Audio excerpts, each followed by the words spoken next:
오늘의 말씀은 요한복음 7장 1절부터 13절까지 말씀입니다. 그 후에 예수께서 갈릴리에서 다니시고 유대에서 다니려 아니하심은 유대인들이 죽이려 함이러라. 유대인의 명절인 초막절이 가까운지라. 그 형제들이 예수께 이르되 당신이 행하는 일을 제자들도 보게 여기를 떠나 유대로 가소서.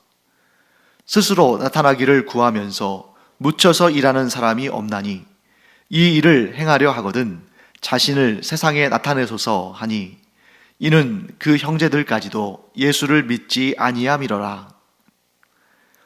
예수께서 이르시되 내 때는 아직 이르지 아니하였거니와 너희 때는 늘 준비되어 있느니라.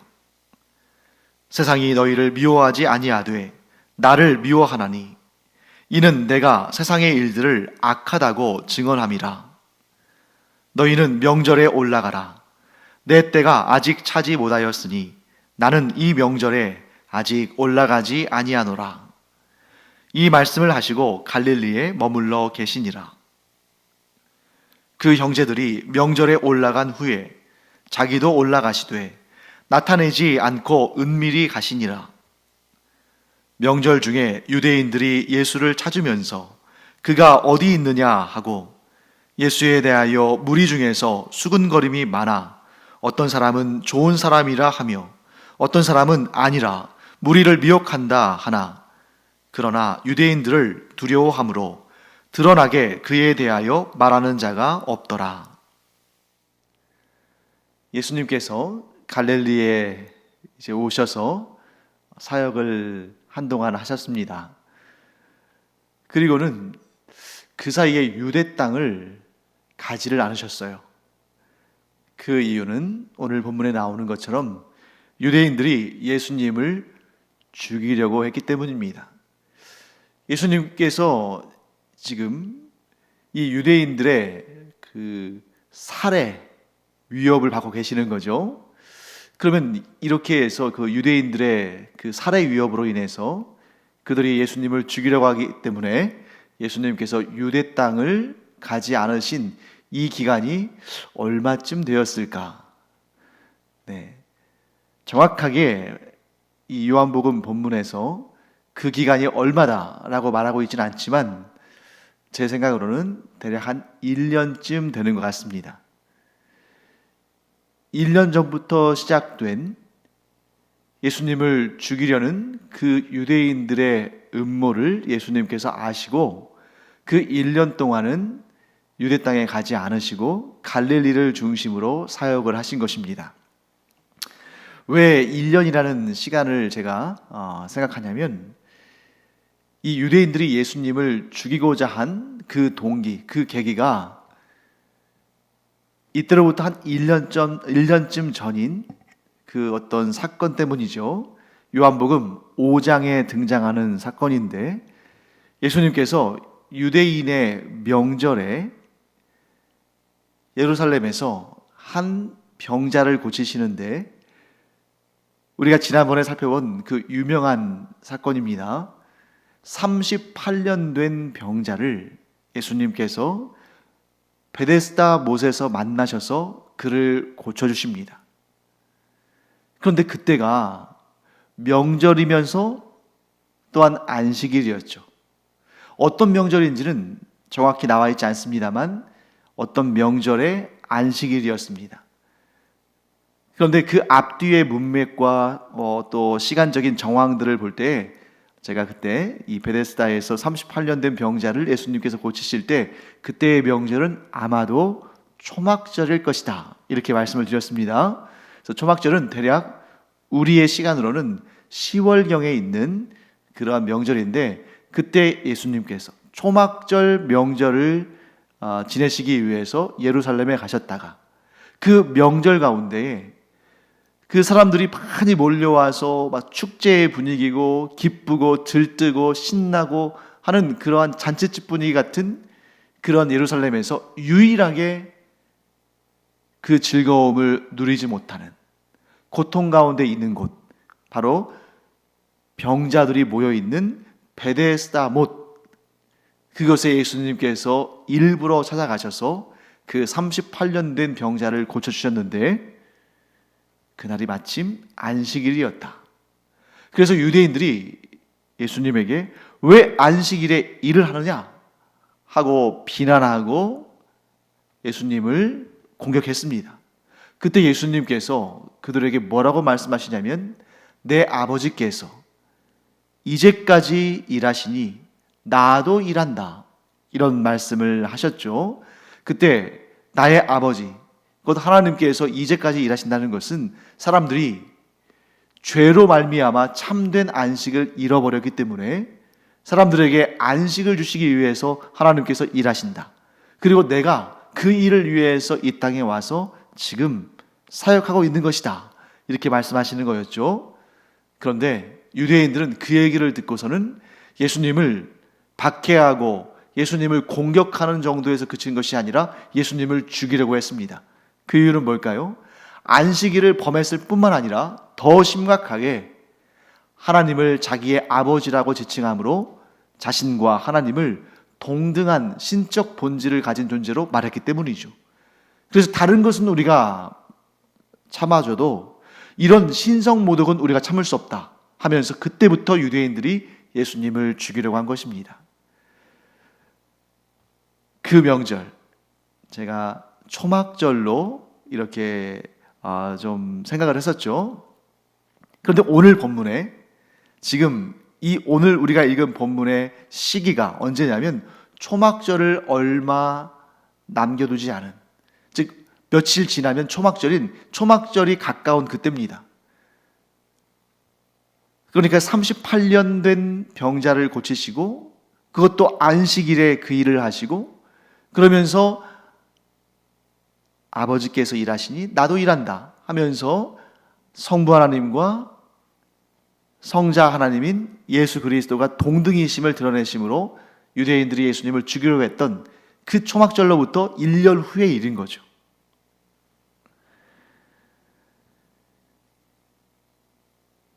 그런데 예수님께서 유대에 가지 않으시고 갈릴리에서만 사역하신 이유가 유대인들이 예수님을 죽이려 했기 때문에 그 유대인들이 두려워서 유대 땅에 가지 않으신 것은 아닙니다. 예수님께서 유대 땅에 가지 않으신 이유는 유대인들이 자기를 죽이려고 하기 때문에 그것이 두려워서가 아니라 하나님의 때가 아직 이르지 않았기 때문입니다.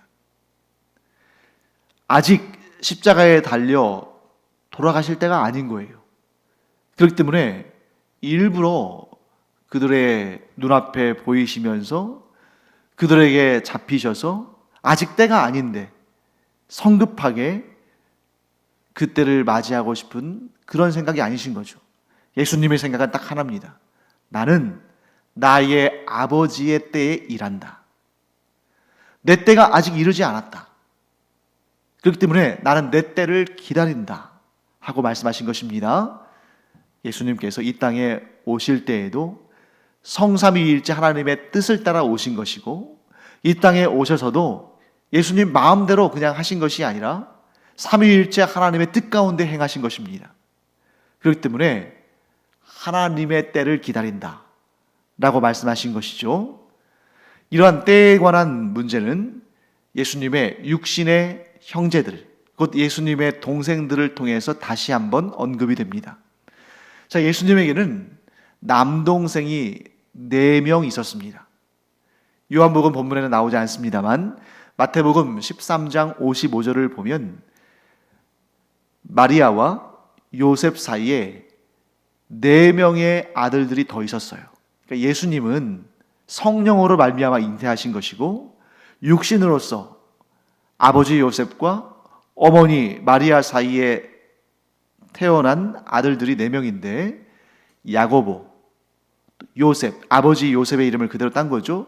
요셉, 그리고 시몬, 유다. 야고보, 요셉, 시몬, 유다.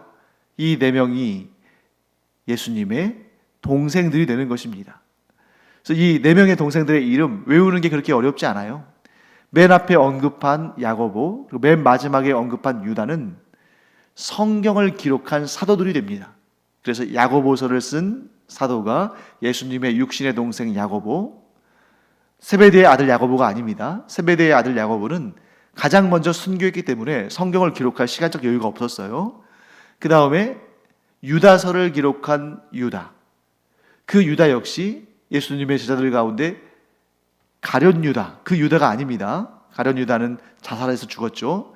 그래서 유다서를 쓴 유다도 예수님의 육신의 동생 유다입니다. 그들이 나중에 부활하신 예수님을 만난 다음에 그들의 삶을 주께 헌신하며 사도가 되었죠. 그리고 나머지 두 명도 아버지 이름을 그대로 딴 요셉, 또 예수님의 제자들 가운데 반장이라고 할 수 있는 베드로, 그 베드로의 히브리식 이름이 시몬이죠. 그래서 이렇게 야고보와 요셉과 시몬과 유다, 이렇게 네 명의 남자 동생들이 있었습니다. 뿐만 아니라 여동생들도 있었습니다. 자, 그런데 이 동생들이 예수님께 뭐라고 말하냐면, 이제 자신들에게는 형이니까, 형님, 여기 갈릴리에서만 이렇게 있지 말고 유대 땅에 가서 사람들에게 형님의 그 놀라운 능력을 보여주고 형님을 좀 드러내십시오.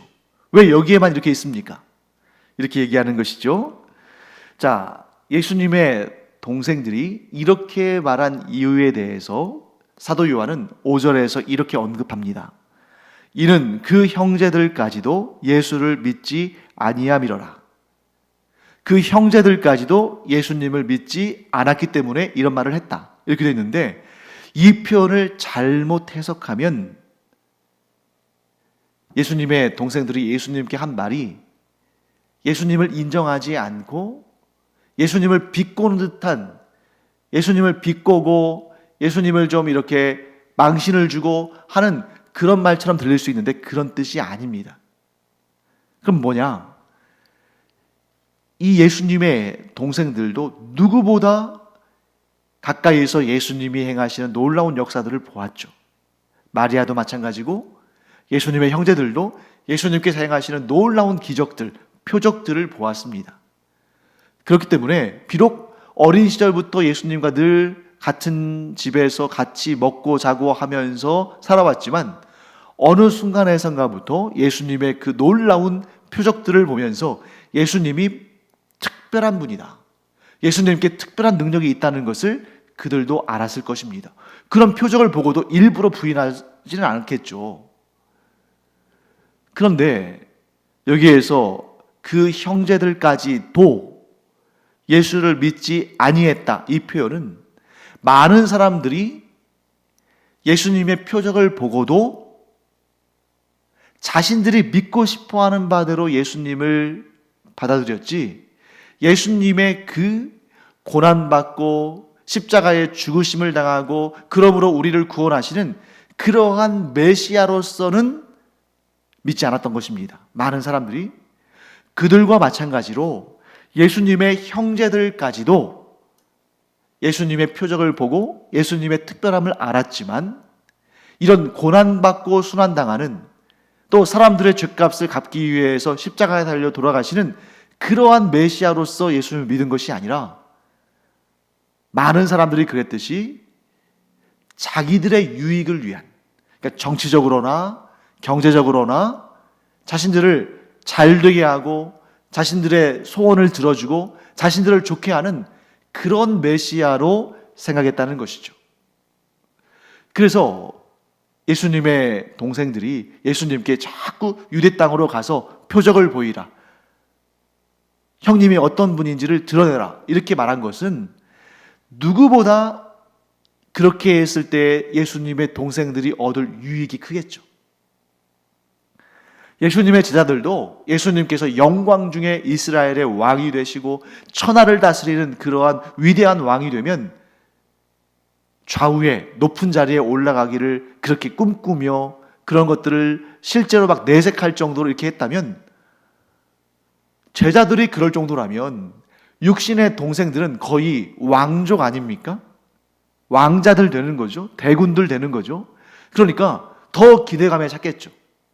아니, 형님, 형님 정도의 그런 능력과 권세면 지금 유대 땅에 올라가서 그 놀라운 표적들을 보여주기 시작하면 당장이라도 사람들이 형을 왕으로 모시려고 할 텐데, 여기 이 시골 구석에서 이러고 있지 말고 유대 땅에 가서 표적을 나타내고 자신을 드러내십시오.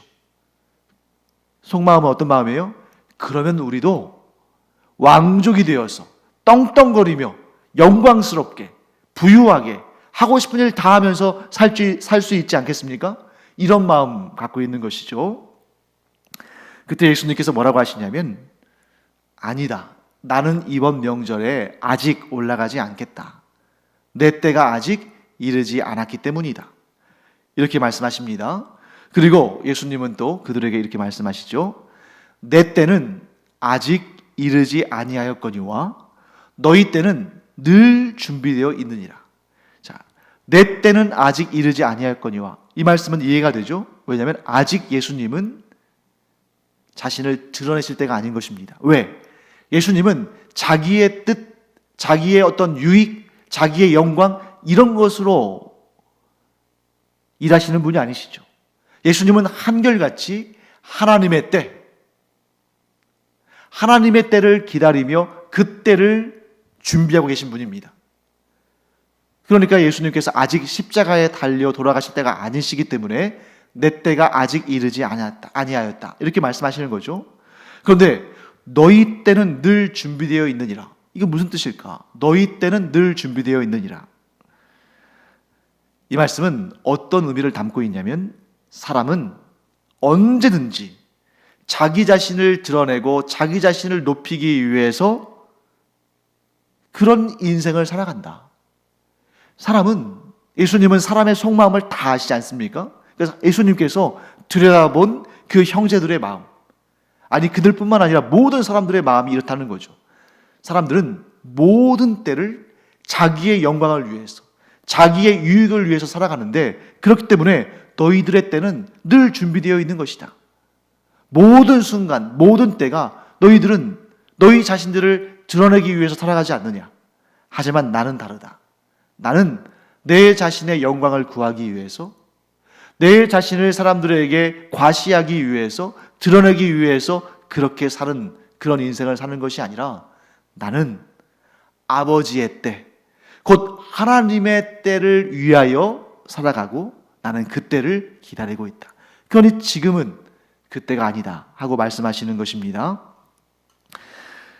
사랑하는 성도 여러분, 이처럼 사람들은 너나 할 것 없이 자기에게 주어진 때를 자기의 영광을 위해서, 자기의 유익을 위해서, 자신의 육신을 위해서 살아갑니다. 부인할 수 없습니다. 누구나 다 그렇죠. 그런데 우리는 그리스도인이 되지 않았습니까?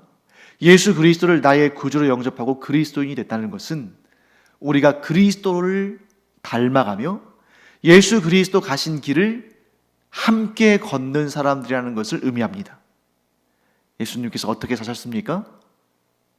자신의 영광을 드러내기를 구하지 않으시고 하나님의 때를 기다리시고 하나님의 뜻을 이루셨습니다. 그러면 그리스도인인 우리도 그래야죠. 그런데 우리가 예수님을 섬긴다 하면서 예수님과 같이 하나님의 때에 하나님의 일을 한다고 하면서 혹시 우리도 세상 사람들과 똑같이 나를 드러내기 위해서, 나의 영광을 위해서 우리에게 주어진 시간들을 다 그것을 위해서 살아가고 있는 것은 아닌가? 나의 때를 펼치기 위해서, 나의 이름을 드러내기 위해서 살아가는 것 아닌가? 그렇기 때문에 나의 때를 위하여, 나의 영광을 위하여, 나의 이름을 드러내기 위하여 살아가면은 공통적으로 생기는 현상이 있는데, 그것이 바로 조급해진다는 거죠. 우리가 왜 조급합니까? 내 이름을 빨리 드러내야 되는데, 내 영광을 빨리 드러내야 되는데, 내 때를 빨리 만나야 되는데, 이런 생각을 하고 있으니까 항상 조급한 거죠. 하지만 하나님의 때를 기다리며 하나님의 영광을 드러내고자 하는 자는 결코 조급하지 않습니다.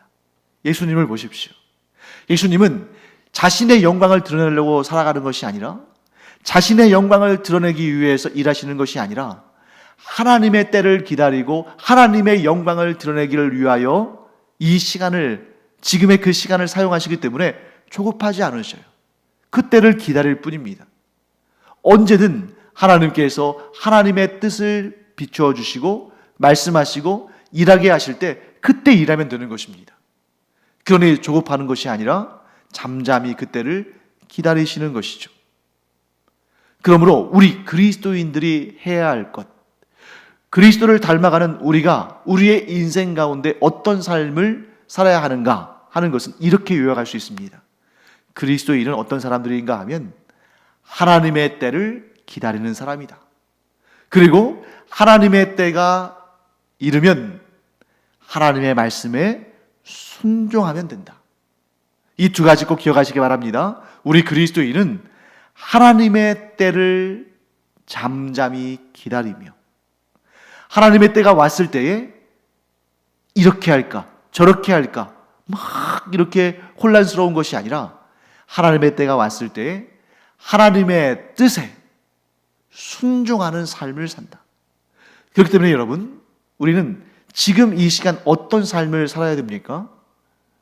나를 향한 하나님의 때를 기다리며 또한 하나님의 때에 왔을 때, 하나님의 때가 왔을 때에 내가 어떻게 행해야 할지 하나님의 말씀을 듣고 읽고 공부하고 훈련하면서 하나님의 때가 왔을 때에 내가 어떻게 하나님께 순종할 것인가 하는 것을 마음속으로 지금 준비하는 때, 그런 때를 우리가 살아가는 것입니다. 사랑하는 성도 여러분, 우리가 하나님의 때를 기다리는데 하나님의 때가 언제 올지 알지 못합니다. 그날과 그때가 언제 올지 알지 못해요. 그렇기 때문에 우리는 항상 준비되어 있어야 한다. 어떻게 준비합니까? 딱 한 가지. 예수님을 닮아가는 모습으로 우리의 삶을 준비해 나가야 됩니다. 우리가 예수님을 닮은 모습들로 준비가 되어 있다면 하나님의 때가 언제 이르든 간에 우리는 그때를 잘 맞이하고 그때에 또한 하나님의 일을 잘 수행할 수 있을 것입니다. 왜냐하면 우리 주 예수님께서 그렇게 하셨거든요. 우리 모두가 하나님의 때를 기다리고 또한 하나님의 때가 이른즉 예수님을 닮은 삶의 모습으로 하나님의 뜻을 이루어가는 우리 모두가 되기를 간절히 축원합니다.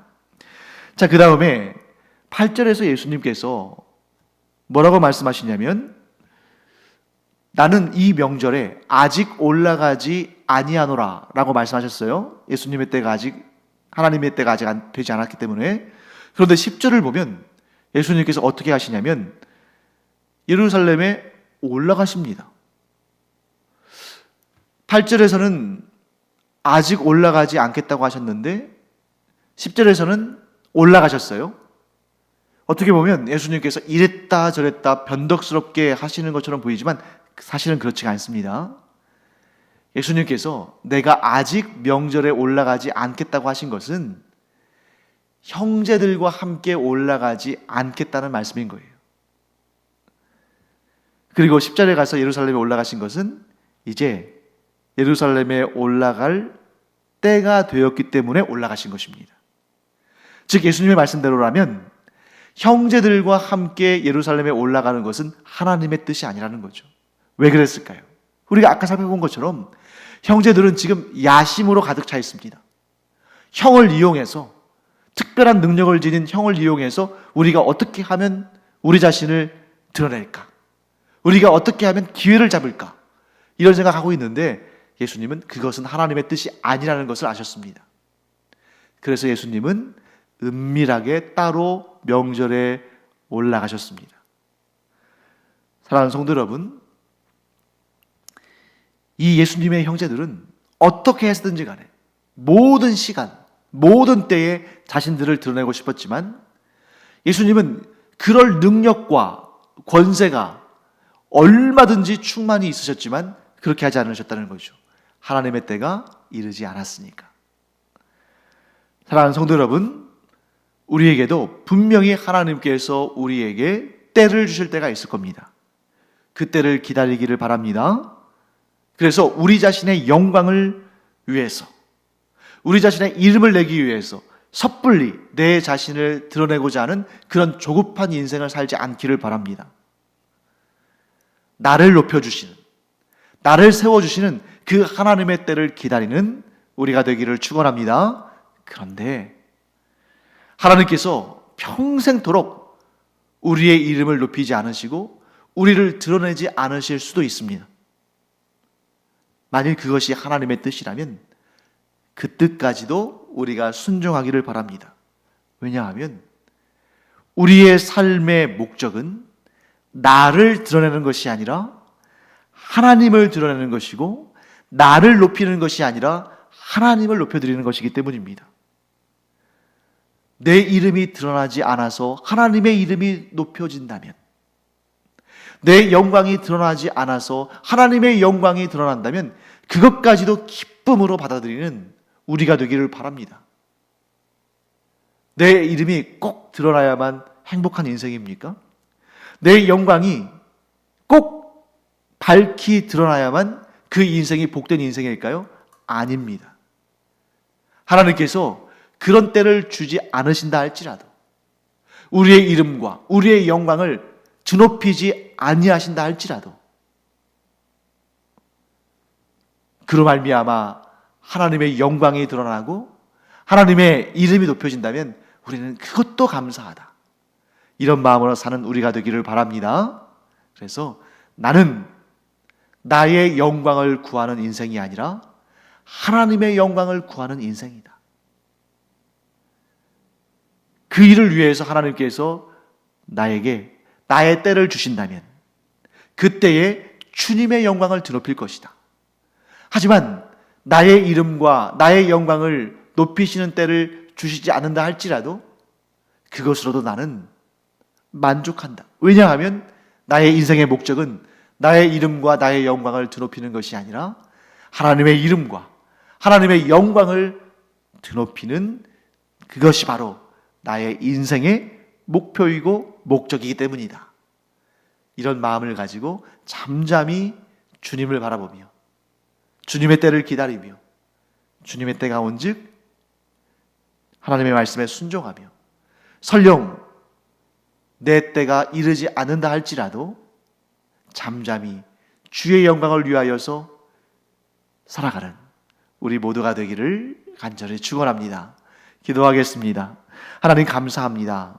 예수님께서 조급해하지 않으시고 하나님의 때를 기다리신 것처럼 그리스도인인 저희들도 조급해하지 아니하고 하나님의 때를 기다리며 그때가 온즉 온전히 예수님처럼 하나님의 뜻에 순종하는 저희들 되게 하여 주시옵소서. 그렇게 하지 않으신다 할지라도 나의 삶의 목적은 내 이름과 내 영광을 높이는 것이 아니라 하나님의 이름과 하나님의 영광을 높이는 것이오니 잠잠히 주의 영광을 바라보며 살아가는 저희들 되게 하여 주시옵소서. 감사드리며 예수님의 이름으로 축복하며 기도합니다. 아멘. 기도하는 시간입니다. 우리도 사람이기 때문에 나의 이름과 나의 인기와 나의 영광이 높아지는 것을 구하는 그런 본능적인 심성이 있죠. 그러나 우리가 우리의 삶의 목표가, 우리의 삶의 목적이 나를 높이는 것이 아니라 하나님을 높여드리는 그런 우리의 인생 되기를 바랍니다. 기도하겠습니다.